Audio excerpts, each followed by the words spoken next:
Hey, good afternoon. It is World Cup month, but I'm not watching the World Cup. I'm not watching Australia versus France. I've come up to Scunthorpe to travel on the Appleby and Frodingham Presevation Society railway around the Scunthorpe Steelworks, and here's the train we're going on behind us. So come and join me, let's have some fun!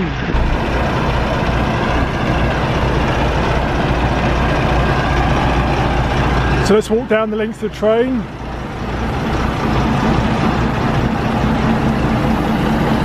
Nice smell of diesel.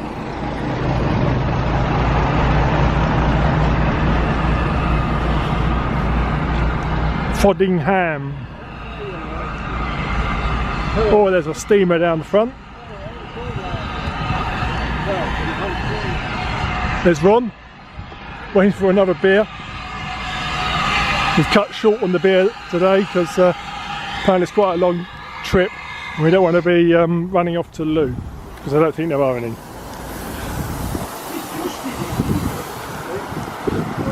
Nice smell of steam.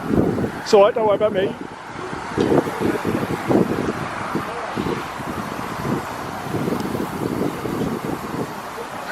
Train carriage says Exeter. So let's board. They're my knees. Anyway, enough of that small talk. So here we are, we've been given, or we purchased this map of the Steelworks railway. So we're there on that red dot, and it's quite amazing how far it extends, all the way around here, up here. Ron was telling me that at one point here there was a major accident where some gas cylinders exploded. So, quite an extensive network. You'll catch up with us a bit later on in the trip.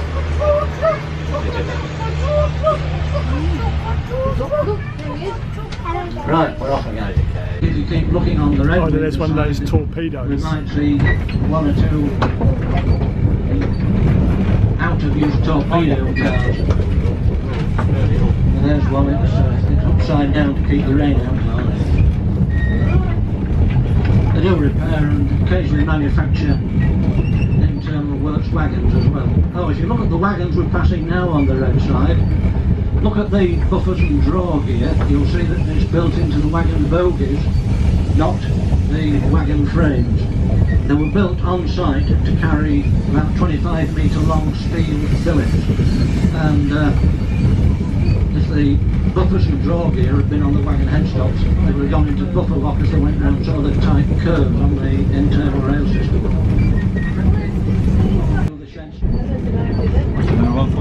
Never seen one of those in the siding. We are now right at the top of your maps. We're at the eastern extremity of the operating site. We're about down to the iron ore. Still has metal in it. If you look on the red window side, metal bearing slag is sent to contractors there. If need be, they'll coarsely crush it. They'll pass it under some very powerful electromagnets. All the metal that's left in the slag will be got out, and that metal will be reclaimed, recycled. It won't be wasted. Back on the yellow window side, you can see some mainline wagons. They've got continuously cast steel slab on them. That slab will either be going to one of two Liberty Steel's plate mills in Scotland, or it might be going to a British Steel mill in Hartlepool. So we've got one of the big ex-Norwegian State Railways Bobo mainline locos. 7 or 8 of them now operate inside Scunthorpe Works as shunting locos. There are 2 very big ones on top. They carry mixed blended gases. There's a yellowy coloured one, much smaller in diameter, and from time to time you'll see it dives down a trestle, does a U-bend and goes back up again. That carries bulk oxygen from BOC's plant about 3 miles away, mostly used in the steel making process, but it is piped round all the plants. There's an insulated one, they're all on the red window side now by the way. There's an insulated one that carries live steam around the site, even when the steam has been generated and it's been through the works power station, which we'll see later on. Still a lot of energy in it, and It's used for heating all the buildings, etc. Produces the domestic hot water. Nothing is wasted. They will do.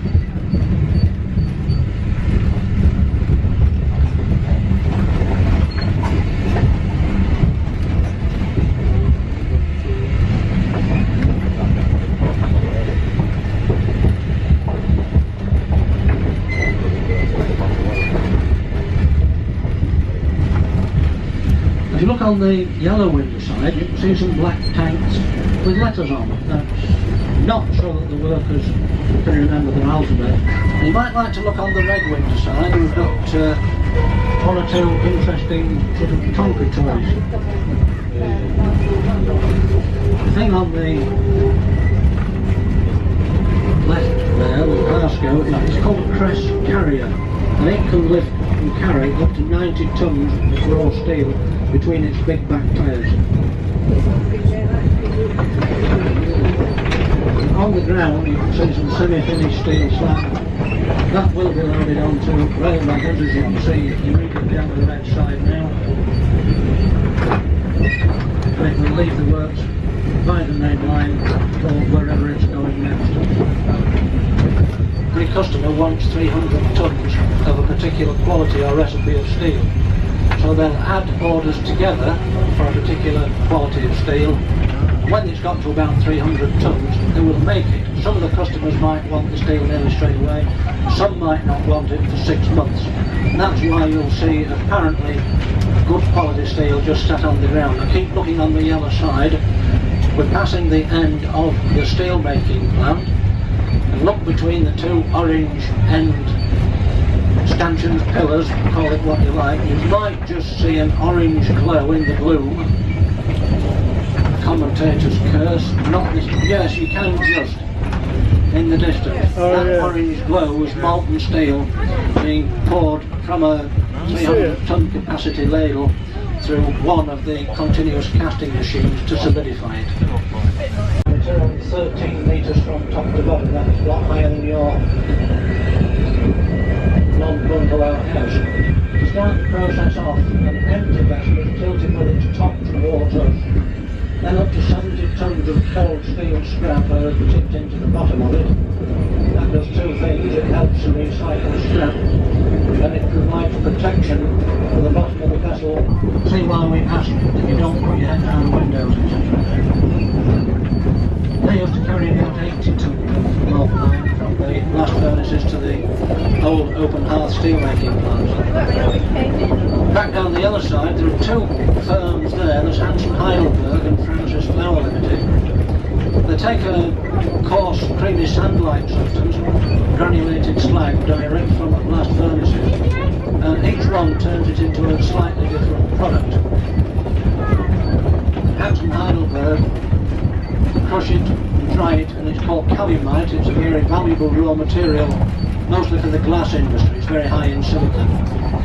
The glass industry likes it because all the carbon dioxide is produced on the works, very, very little in the glass making process. In fact, there's a silo there marked calamite, I can just see. Heidelberg and Francis Flour Limited are importing granulated slag from wherever they can buy it to supplement that supplied by the Scunthorpe works.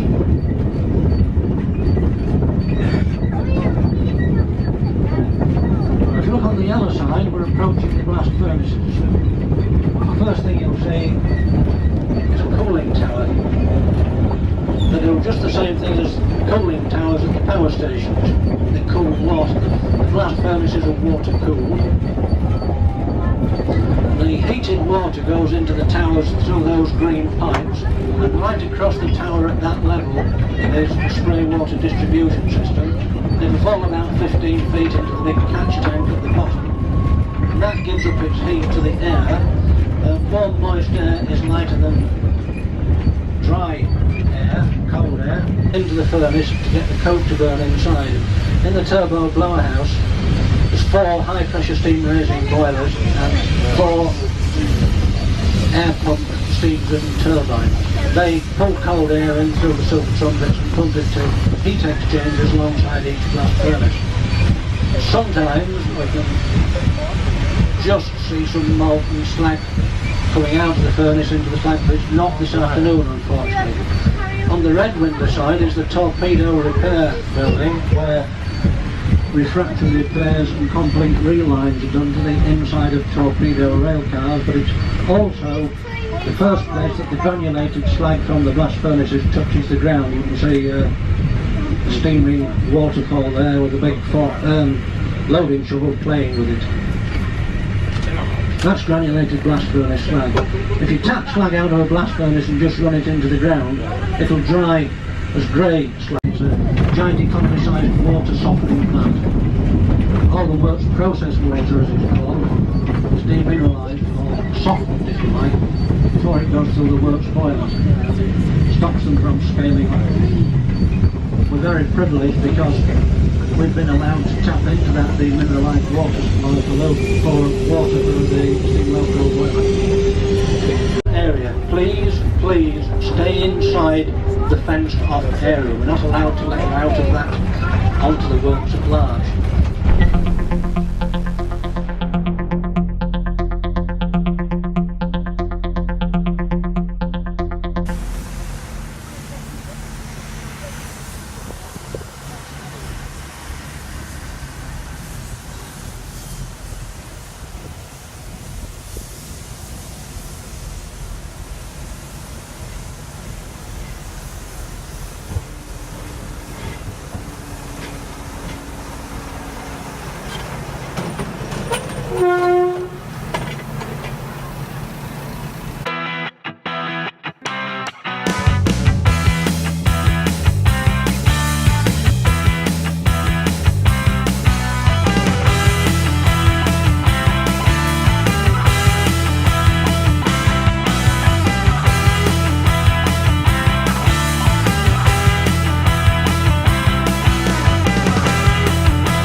Unfortunately, I've had to cut short my videoing of the Scunthorpe Steelworks because I've run out of chips for my camera. Badly organised and badly planned, but there you go. So, hope you enjoyed it, and I'll see you next time. Cheerio!